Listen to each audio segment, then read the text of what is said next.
السلام علیکم ورحمۃ اللہ وبرکاتہ۔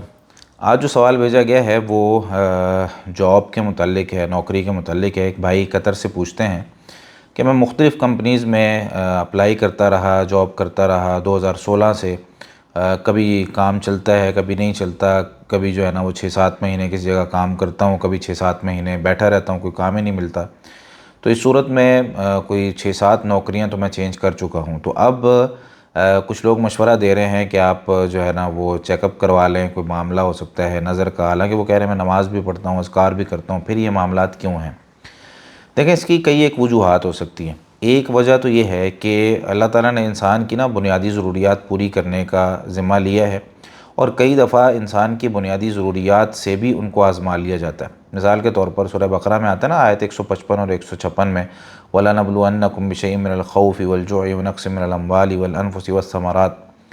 تو وہاں پر اللہ رب العالمین نے یہ ذکر کیا ہے کہ ہم ضرور بضرور انہیں آزمائیں گے، کبھی خوف کے ساتھ، کبھی بھوک کے ساتھ، کبھی مال کی کمی، کبھی جو ہے نا مختلف پھلوں کی، جانوں کی کمی، مختلف چیزیں، انسان بیمار ہو جائے گا اور اس کی بنیادی ضروریات پوری نہیں ہو رہی ہوں گی۔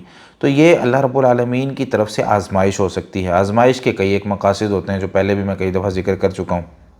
کئی دفعہ انسان کے گناہوں کی معافی مقصد ہوتی ہے کہ اس سے کچھ اس طرح کے گناہ ہو چکے ہوتے ہیں جو ان کو دنیا میں معاف کروانا انسان کے لیے ضروری ہوتا ہے، تو اس کے لیے ظاہر سی بات ہے اس کے لیے آزمائش میں اس کو ڈال دیا جاتا ہے۔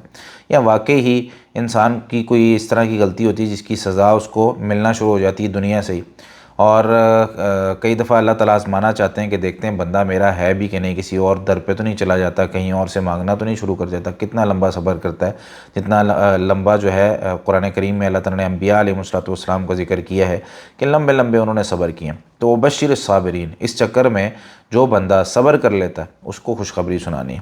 تو یہ معاملہ بھی ہو سکتا ہے، اللہ تعالیٰ کی طرف سے آزمائش بھی ہو سکتی ہے۔ دوسرا، حسد اور نظر اور جادو ٹونے کا معاملہ بھی ہو سکتا ہے۔ اور یہ بات یاد رکھیں کہ یہ کسی ایسے شخص بھی ہو سکتا ہے جو نمازی ہے، ایسے شخص پہ بھی ہو سکتا ہے جو اذکار کرتا ہے، اس کو آزمایا جا رہا ہوتا ہے ان چیزوں کے ذریعے۔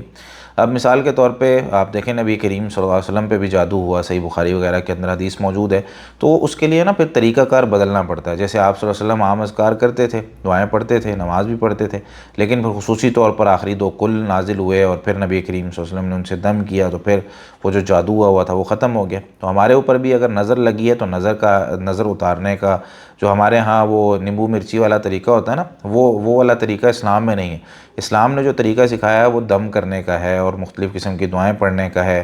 اسی طریقے سے اگر حسد کی نظر لگی ہے اس کا بھی، اور اسی طریقے سے اگر جادو ٹونا ہو گیا تو اس کا بھی پھر مختلف دعائیں، طریقہ کار، قرآن کے اذکار، اور تھوڑی محنت کرنی پڑتی ہے۔ جیسے ہم بیمار ہوں جسمانی طور پر تو ڈاکٹر کے پاس جاتے ہیں، ڈاکٹر کبھی کبھی جو ہے نا وہ ہمیں پیناڈول وغیرہ ریکمنڈ کر دیتا ہے، کبھی ہمیں جو ہے نا وہ اینٹی بائیوٹک کی طرف لے جاتا ہے، کبھی جو ہے نا وہ یہ کہتا ہے آپ کا مرض اب بڑھ چکا ہے، آپ کو آپریشن کی ضرورت ہے، تو وہ ظاہر سی بات ہے پھر اسی سے کروانا پڑے گا۔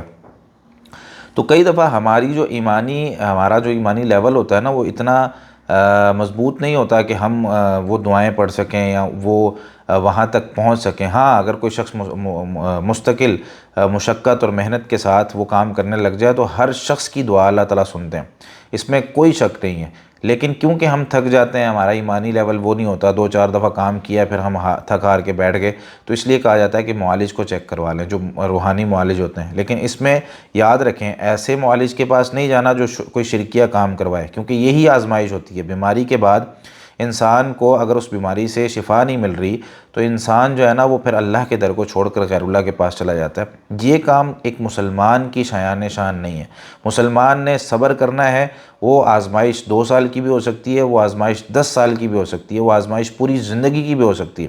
مین چیز ہے اللہ تعالیٰ کو ناراض نہیں کرنا، پھر وہاں پہ جو ملنا ہے نا اللہ تعالیٰ کی جنتوں میں اور آخرت میں، وہ ایک لامتناہی اور اتنے بڑے انعامات ہیں کہ انسان جو ہے نا وہ اس کے بارے میں سوچ بھی نہیں سکتا۔ نبی کریم صلی اللہ علیہ وسلم نے یہی تو فرمایا تھا کہ ما لا عین رات ولا اذن سمعت، نہ کسی آنکھ نے کبھی دیکھا، نہ کبھی کسی کان نے ان نعمتوں کے بارے میں سنا ہے، اور نہ کسی دل میں ان نعمتوں کا کبھی خیال بھی آیا ہے۔ یعنی وہ نعمتیں وہاں پہ ملنی ہیں، لیکن شرط کیا ہے؟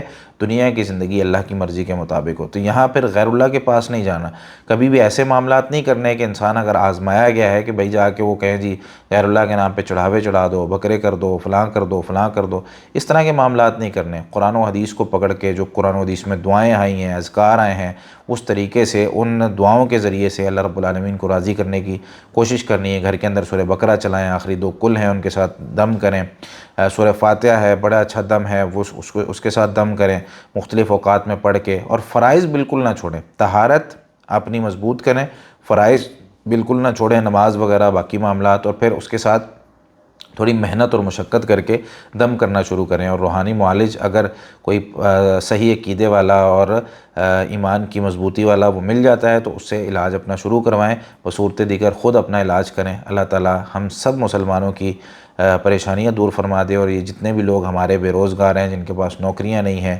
اور جن کو حلال کاروبار نہیں مل رہا، جاب نہیں مل رہی، اللہ تعالیٰ ان سب کو جو ہے نا وہ اچھی روزی عطا فرمائے۔ جزاکم اللہ خیرا۔